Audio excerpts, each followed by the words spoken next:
আজকে রামিসার বাবা বলেছে আপনারা বিচার করতে পারবেন না, এটা একটা রাষ্ট্রের জন্য লজ্জা। এই সিস্টেমটা পুরো হোল সিস্টেমটা যেদিন চেঞ্জ হবে সেদিন হচ্ছে প্রত্যেকটা ধর্ষণের বিচার হবে। 7 বছর বয়সী রামিসার নৃশংস হত্যাকাণ্ডর প্রতিবাদে মশাল মিছিল ও বিক্ষোভ সমাবেশ পালন করে জাতীয় ছাত্র শক্তি। আজিয়ে সন্ধ্যা 7টায় 16 শহর স্টেশন চত্বরত এই প্রতিবাদ সমাবেশ অনুষ্ঠিত হয়।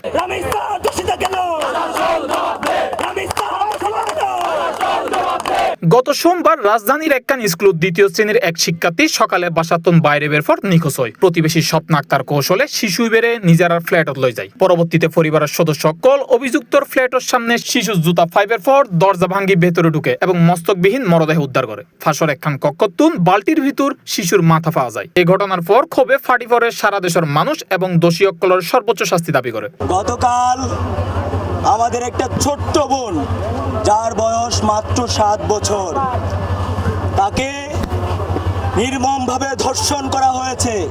ধর্ষণ করে নৃশংসভাবে গলা কেটে হত্যা করা হয়েছে। লজ্জা লজ্জা।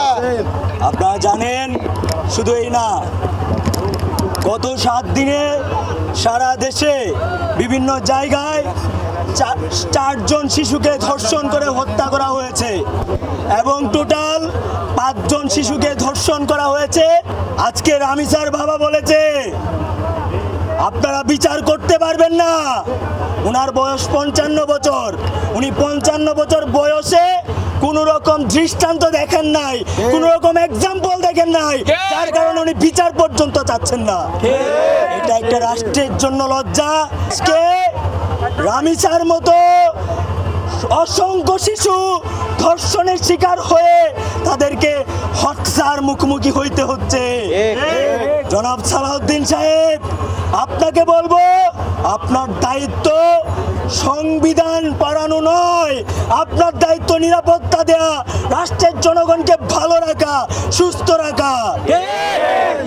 আমাদের আর বোনকে আমরা হারাবো না, কিন্তু এটার যদি দৃষ্টান্তমূলক বিচার আপনারা না করেন তাহলে এটার শেষ আমরা দেখে ছাড়বো ইনশাআল্লাহ।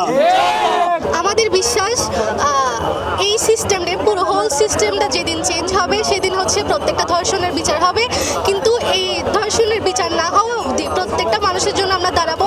জাতীয় নাগরিক পার্টি এবং ছাত্র শক্তি থেকে আমরা এভাবে আন্দোলন করে যাব। আমাদের আন্দোলনের শেষ নেই। এই যে দেখেন, এই যে নতুন সরকার, বিএনপি সরকার, ওরা তো আসলে শেখ হাসিনার সরকারকে কপি পেস্ট করেছে। তো শেখ হাসিনার সরকারের সময় যে অন্যায়গুলো হয়েছে সেম জিনিস এখন আরো বেশি হবে, বিকজ এটা কপি পেস্ট সরকার। মুজিববাদী যে সংবিধান সেটা আমাদের চেঞ্জ করতে হবে, সেটাকে সংস্কার করতে হবে। তবেই হচ্ছে বাংলাদেশের মতো স্বাধীনভাবে বাঁচতে পারবে। অন্যায় হবে না, খুন হবে না, ধর্ষণ হবে না। গতকাল সন্ধ্যায় নারায়ণগঞ্জের ফতুল্লা থানার সামনতুন সোহেল রানারে গ্রেফতার করা হয় এবং আজিয়েতে আদালত দোষ স্বীকারোক্তিমূলক জবানবন্দি দেয়। একই ঘটনা সোহেল রানার স্ত্রী স্বপ্না আক্তারেরও কারাগারত ফাটানো হয়। C+ TV, Chittagong.